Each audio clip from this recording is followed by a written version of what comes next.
Smartphone কিনে দিচ্ছি, আপনার টাকাটা তার ব্যাংকে জমা দিয়ে দিচ্ছি, তারা কিনছে। তরুণের স্বপ্ন প্রকল্পে, এটা আমি নেতাজি সুভাষচন্দ্র বোসের একটা বই তরুণের স্বপ্ন, সেই নামে প্রোগ্রামটা করেছি। যারা 12 ক্লাসের স্টুডেন্ট, প্রতি বছর তাদের 10,000 টাকা করে দেওয়া হয় ফর স্মার্টফোন। এ বাবদ আজকে দেওয়া হলো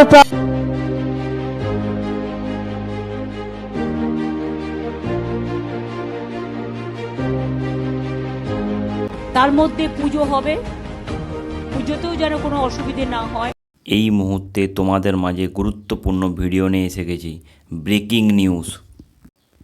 ট্যাবের টাকা কবে দেবে, ট্যাবের টাকা কবে দেবে, এই নিয়ে তোমরা আর অযথা দুশ্চিন্তা করো না। আমি তোমাদের মাঝে এসে গেছি সঠিক খবর নিয়ে। তোমরা পুরো ভিডিওটা মন দিয়ে শোনো, তাহলে জানতে পারবে। তোমাদের মাঝে দারুণ খুশির খবর শেয়ার করতে চলেছি। তার আগে তোমরা যদি চ্যানেলে নতুন হয়ে থাকো, তাহলে চ্যানেলটিকে অবশ্যই সাবস্ক্রাইব করে রাখো এবং পাশে থাকা বেল আইকনটি প্রেস করে দাও এবং একটা করে লাইক করে যাও। এবং তোমরা যত তোমাদের বন্ধুবান্ধব আছে যারা ট্যাবের টাকা নিয়ে দুশ্চিন্তা করছে, তাদের মাঝে ভিডিওটা ছড়িয়ে দাও, যাতে তারাও এই জিনিসটি জানতে পারে। অবশেষে তোমাদের ট্যাবের টাকা ঢুকতে চলেছে তোমাদের অ্যাকাউন্টে সরাসরি 10,000 টাকা। তার আগে তোমরা দয়া করে ভিডিওটা লাইক করো সবাই একটা করে, এবং চ্যানেলটিকে সাবস্ক্রাইব করে যাও। নাহলে কিন্তু এইরকম জিনিস তোমরা কিন্তু ভবিষ্যতে পাবে না। তোমরা বিভিন্ন সোশ্যাল মিডিয়ায় কিন্তু গুজব শুনেছিলে যে ট্যাবের টাকা পাওয়া হবে না। সেই কথাটি কার্যত খারিজ করে আমি তোমাদেরকে প্রথম বলেছিলাম তোমাদের দুশ্চিন্তা করার কোনো দরকার নেই। তোমাদের ট্যাবের টাকা শুধুমাত্র কিছুদিনের জন্য স্থগিত হয়েছে, বাতিল হয়নি। তোমরা ট্যাবের টাকা কিন্তু পাবেই। সর্বশেষ যেটা আপডেট, শিক্ষামন্ত্রী কিন্তু জানিয়ে দিয়েছেন ট্যাবের টাকা তোমরা কিন্তু পাচ্ছই। কবে পাচ্ছ সেই নিয়েই আমি আজকে ভিডিও করতে চলেছি। তোমরা পুরো ভিডিওটা মন দিয়ে শোনো। চলো বেশি দেরি না করে ভিডিওটা শুরু করা যাক। পুজোর আগে মুখ্যমন্ত্রীর চমক, পড়ুয়াদের জন্য বড় সুখবর। পশ্চিমবঙ্গ সরকারের তরফ থেকে পড়ুয়াদের পড়াশোনা চালিয়ে যেতে যাতে কোনো রূপ সমস্যা না হয়, সেই উদ্দেশ্যের জন্য বেশ কিছু গুরুত্বপূর্ণ সিদ্ধান্ত নেওয়া হয়েছে।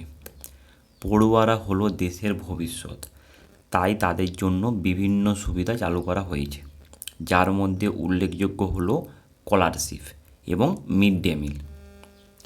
তবে এর মধ্যে সবচেয়ে বড় পদক্ষেপ হলো তরুণের স্বপ্ন প্রকল্প, যার মাধ্যমে দ্বাদশ শ্রেণীর পড়ুয়ারা ট্যাব বা স্মার্টফোন কেনার জন্য 10,000 টাকা অনুদান দেওয়া হয়। 2021 সালে করোনা মহামারীর কারণে সারা দেশ জুড়ে লকডাউন তৈরি হয়েছিল। এই পরিস্থিতিতে স্কুল কলেজ বন্ধ হয়ে যাওয়া অনেকটাই পড়ুয়াদের পড়াশোনার ক্ষতি করেছিলেন। সেই জন্য পড়ুয়ারা অনেকটাই পিছিয়ে পড়েছিল। সেই সময় অনলাইনে পড়াশোনা চালিয়ে যেতে রাজ্য সরকার দ্বাদশ শ্রেণীর পড়ুয়াদের তরুণের স্বপ্ন প্রকল্প চালু করে। এই প্রকল্পের আওতায় তারা 10,000 টাকা পায়, যাতে ট্যাব বা স্মার্টফোন কিনে অনলাইনে ক্লাস করতে পারে। 2023 সালে বাজেটে এই নিয়ম কিছুটা পরিবর্তন আনা হয়। চলতি বছরে বাজেটে বলা হয় এবার থেকে একাদশ শ্রেণীতে উঠলেই পড়ুয়ারা ট্যাব বা স্মার্টফোন কেনার জন্য 10,000 টাকা পাবেন। পরিকল্পনা ছিল 5ই সেপ্টেম্বর শিক্ষক দিবসে এই টাকা একাদশ শ্রেণীর পড়ুয়াদের দেওয়া হবে। তবে প্রশাসনিক কিছু কারণে এই পরিকল্পনা স্থগিত হয়ে যায়।